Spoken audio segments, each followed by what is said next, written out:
Bonjour et bienvenue au Salon Primevère pour ce dernier jour à Lyon. Je suis bien entourée de Camille pour laine paysanne et Benjamin pour art de laine. Aujourd'hui, on vous parle de la filière laine française.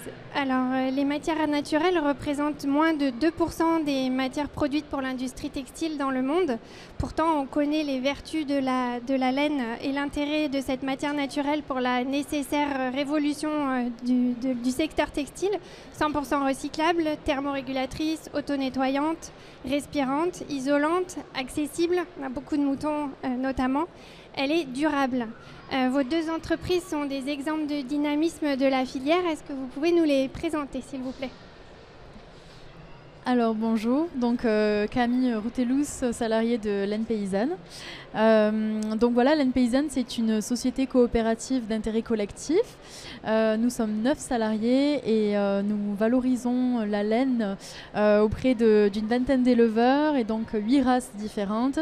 Et ensuite, on travaille à la structuration de la filière laine locale et on participe à la structuration de la filière laine française. Voilà, donc on propose à la vente des vêtements, des pièces d'ameublement et de décoration et aussi des tapis. Art de laine est une société coopérative participative qui existe depuis 40 ans. On a fêté cet anniversaire l'été dernier. Dans l'Ardèche. En Ardèche, Voilà. absolument. Et nous tondons et transformons la laine que nous récoltons chez environ 170 éleveurs en Ardèche et en Lozère pour en faire des matelas, des couettes, des oreillers, mais aussi des vêtements, pulls, gilets, bonnets, produits enfants, etc. etc. Voilà. Merci.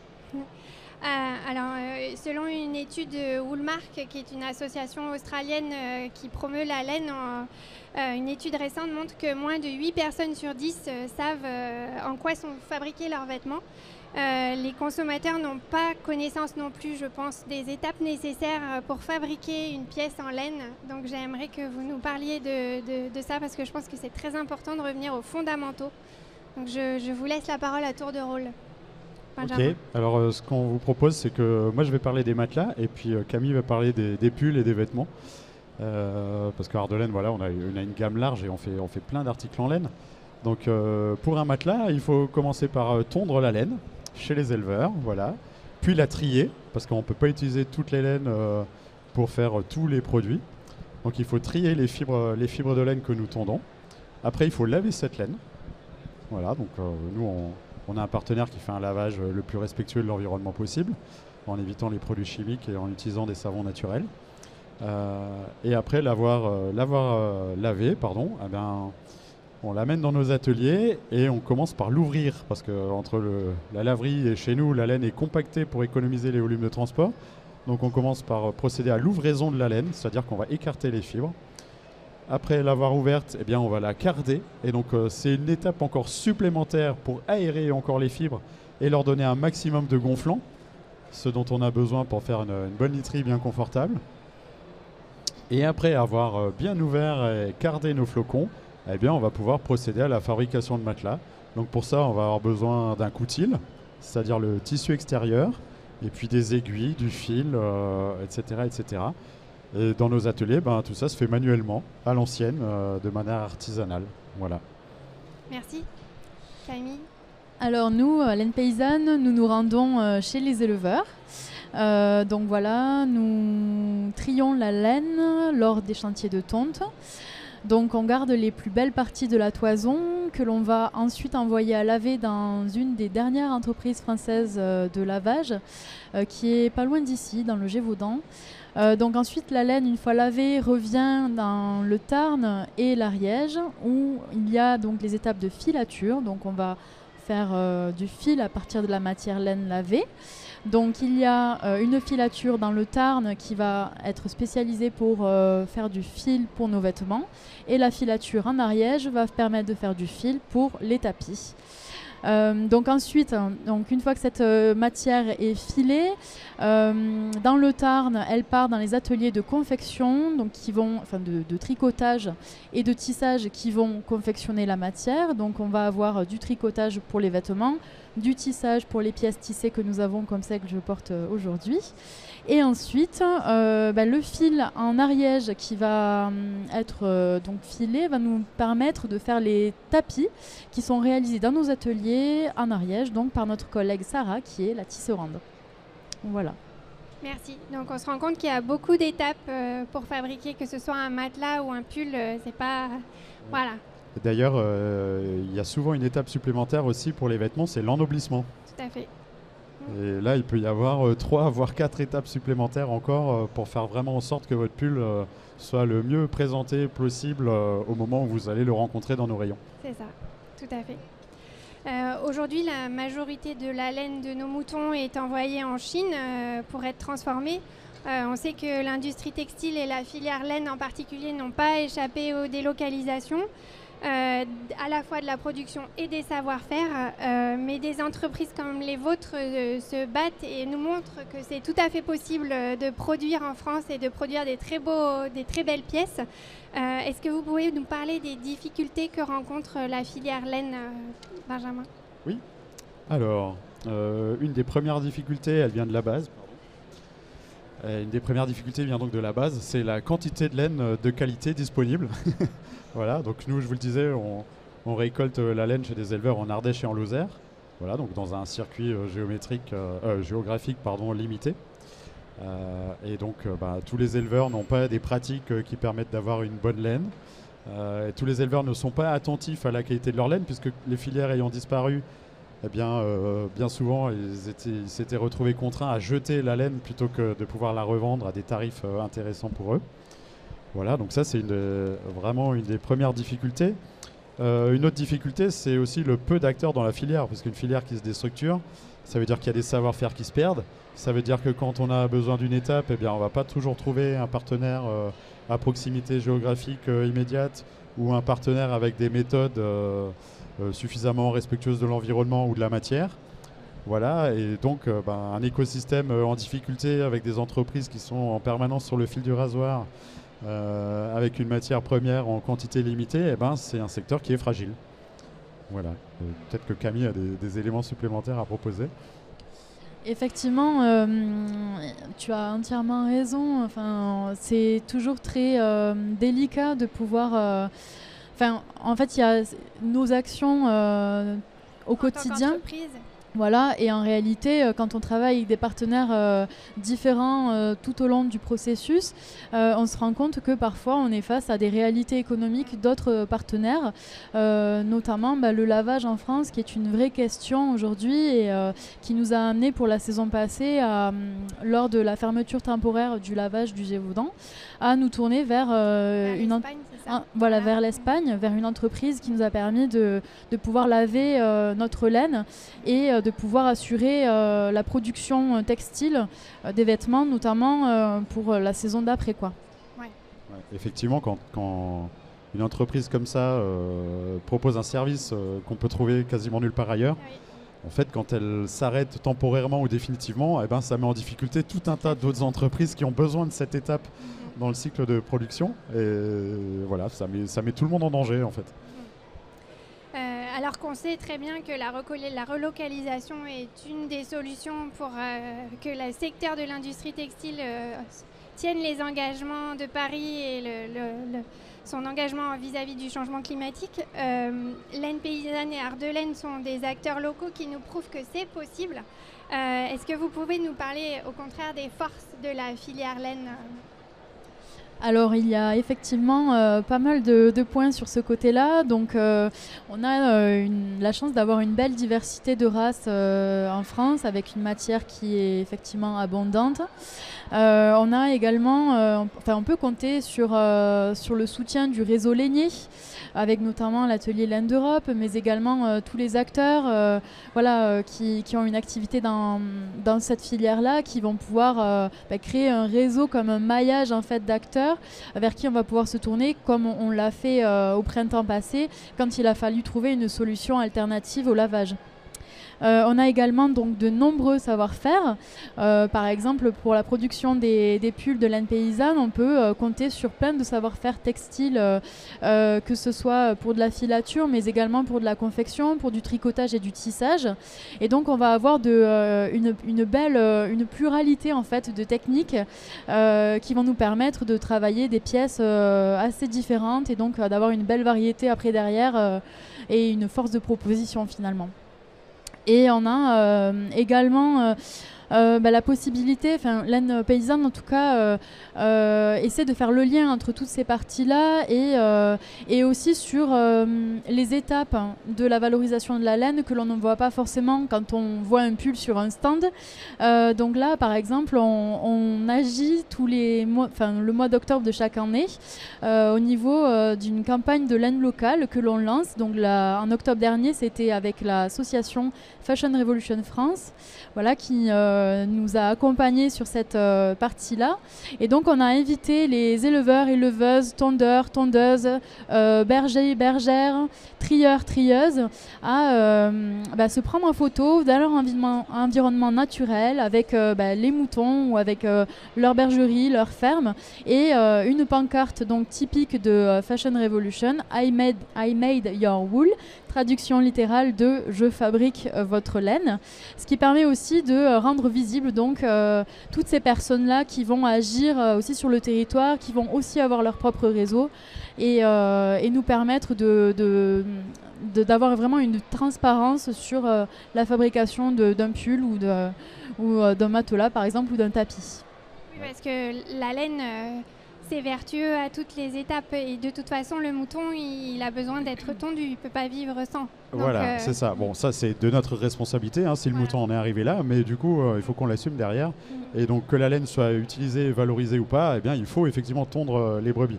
Donc quand la laine est jetée, c'est vraiment de la perte pure. Voilà, et les éleveurs sont obligés de toute façon payer la tonte. Donc si la laine n'est plus valorisée derrière, pour eux c'est vraiment de l'argent perdu. Alors, ce que je voudrais rajouter dans les points forts, c'est que comme on est dans une filière un peu fragile et précaire, les acteurs sont souvent passionnés et engagés. Et du coup, voilà, c'est quand même aussi un gage de qualité. Et comme on est toujours dans cette filière fragile, on a besoin de la réussite des autres. Donc on a tout intérêt à ce que laine paysanne se porte bien, à ce que la laverie de Saugues soit en pleine forme, etc. etc. Voilà, on a presque une obligation de soutien mutuel, qu'on fait avec de bon cœur, mais voilà, ça fait partie aussi du boulot. C'est l'émulation de groupe qui fonctionne, tout à fait. Absolument. Ouais. Je voudrais juste rajouter aussi, donc on parlait d'ACV tout à l'heure, d'analyse de cycle de vie. Donc nous, on a mis en place un travail avec la belle empreinte qui nous permet de mesurer l'impact environnemental et social de notre production. Ce qui est super important, ça rentre complètement dans notre éthique et dans notre cahier des charges aussi. C'est une véritable envie de pouvoir valoriser. Tout à l'heure, Benjamin parlait de produits naturels lors du lavage. Voilà, nous, c'est vraiment quelque chose aussi c'est une valeur que l'on partage en fait. C'est une matière qui est naturelle. Il n'y a pas de raison qu'on rajoute des produits chimiques lors de la transformation pour proposer ensuite des produits que l'on va porter sur le corps.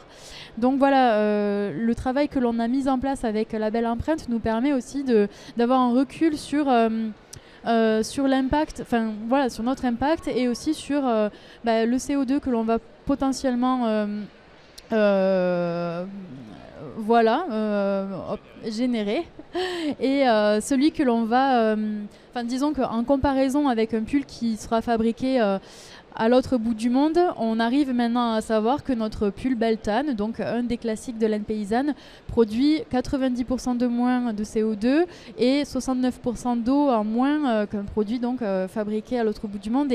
Et ça permet aussi de se rendre compte véritablement. Et ce sont des informations que l'on trouve sur nos fiches produits et que l'on essaie de mettre en avant lors des périodes de solde, parce qu'on ne fait pas de solde. Mais par contre, on peut dire que ce sont acheter un produit, que ce soit Ardelaine, laine paysanne, donc des produits qualitatifs qui valorisent toutes ces étapes-là. C'est aussi avoir une action engagée et militante de la part du consommateur, quoi. Voilà. Et puisqu'on parle de cycle de vie, la laine, c'est aussi une matière qu'on peut recycler. Voilà. Et dont on peut utiliser quasiment toutes les fibres après la tonte. Voilà. Alors nous, par rapport à ça, on a développé un processus qui permet de valoriser les fibres qui sont trop courtes pour rentrer dans dans la filière textile ou dans la filière matelas. Donc avec ces fibres, on peut faire par exemple du feutre de paillage pour les jardins ou pour les pots de fleurs. Et puis, on a aussi développé une technique de recyclage pour nos chutes, parce que quand on fait du tricot, on a nos grands pots de tricot qu'on découpe, et puis il y a toujours des petits morceaux dont on ne peut rien faire. Et plutôt que de les jeter, on peut développer des filières de recyclage pour refaire du fil et pour retricoter derrière et reproposer des vêtements un petit peu différents. Tout est valorisé. Absolument. Donc on voit bien que les problématiques sociales et environnementales sont vraiment énormes pour transformer l'industrie textile et qu'elles répondent aux enjeux des accords de Paris. Comment est-ce que vous voyez les années à venir et les étapes éventuellement pour solidifier cette filière laine française et lui donner l'élan qu'elle mérite? Ouais, je parlais de la base tout à l'heure, ça commence par les éleveurs, ça commence par la qualité des élevages, les méthodes d'élevage pour avoir la meilleure laine possible, la sélection génétique pour avoir la meilleure laine possible, voilà, donc c'est déjà une première chose, un premier élément fondamental. Nous, on est plutôt partisans d'avoir des filières laine locales multipliées dans toutes les régions de France, parce que les races vont être différentes, parce que les qualités de laine vont être différentes, et donc les produits qu'on peut réaliser ne vont pas forcément être les mêmes. Voilà, donc on a plutôt intérêt à avoir un maillage géographique le plus étroit possible, avec tout un tas de personnes qui travaillent côte à côte au quotidien pour valoriser la laine, pour la transformer, pour proposer des produits de qualité à un maximum de personnes. Parce que ce qu'il faut savoir aussi, c'est que la laine, ça a souvent un côté un petit peu vieillot. Et on se dit, oh là là, la laine, c'est vieux, ça gratte, c'est moche. Alors qu'en fait, on peut faire des choses vraiment très sympas, on peut avoir des laines vraiment agréables à porter. Donc il y a tout ce travail aussi de pédagogie et de redécouverte de la laine auprès du public qui a un petit peu oublié cette matière ou qui a tendance à la laisser de côté. Et donc pour nous, la filière laine, c'est aussi toute la pédagogie, c'est aussi des visites au musée, etc., de manière à ce que les gens reprennent conscience de toutes les qualités de cette matière naturelle, locale, renouvelable. Voilà, tu voulais rajouter quelque chose Oui, je dirais que, comme tu disais tout à l'heure, de la part des éleveurs et des tondeurs aussi, c'est aussi les impliquer dans ces initiatives-là pour pouvoir les sensibiliser, les conscientiser, si je peux dire, encore plus que ce qu'ils ne sont certainement déjà. Je pense aussi que ce sont des... En fait, il faut plus de temps, je pense aussi. Enfin, ce sont des processus qui prennent du temps. Donc, il y a aussi cette acceptation-là. Je pense qu'il faut aussi que chaque acteur soit correctement rémunéré. C'est assez essentiel. On est garant là sur des salons comme celui-ci, des produits que l'on vend et on essaie de sensibiliser le grand public au prix de nos produits qui sont les prix justes.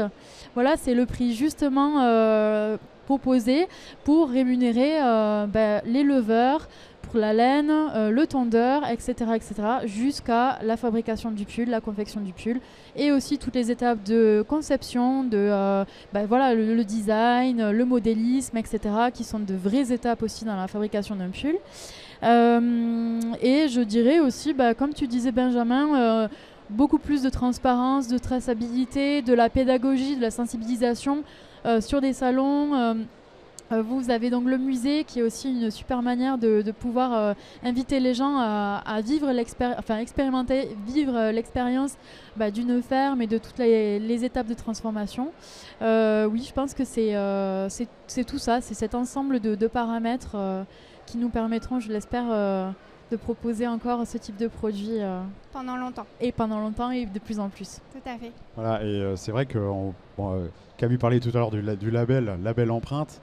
Voilà, mais faudrait bien qu'un jour on arrive à inverser un petit peu les valeurs, parce qu'actuellement en fait ce sont les gens qui travaillent bien de manière naturelle et durable qui doivent payer pour avoir un label qui garantit qu'ils font ça. Et ce qui serait intéressant, c'est qu'un jour on soit pas obligé nous d'afficher comment on travaille, mais que ce soit tous les acteurs qui mettent du plastique, des produits polluants et tout ça dans leur filière, qui soient obligés de le marquer sur leurs étiquettes. Et du coup, là, il y aurait un sacré bout de chemin de fait le jour où on en sera là. Ouais, je crois qu'on va conclure là-dessus. Les labels inversés, ce serait une très, très, très bonne idée, effectivement. En tout cas, je vous remercie tous les deux et bravo à vos entreprises Ardelaine et Laine Paysanne. Vous êtes vraiment de beaux exemples de la filière laine française et j'invite tous les spectateurs qui ont regardé cette vidéo sur le salon Prime Verte d'aller d'aller sur vos sites et de regarder ce que vous faites. C'est vraiment très intéressant. Bravo à vous et merci. Merci. Merci beaucoup. Alors, je voudrais aussi, moi, saluer les organisateurs du Salon Prime Vert parce que c'est une petite exception en France. Il n'y a plus beaucoup de salons comme ça qui existent depuis longtemps et qui sont animés par des associations et des bénévoles avec une vraie sélection de qualité pour les stands et pour les conférenciers. Et c'est un événement qui est précieux dans le paysage français. Tout à fait. Merci beaucoup et merci au Salon Prime Vert.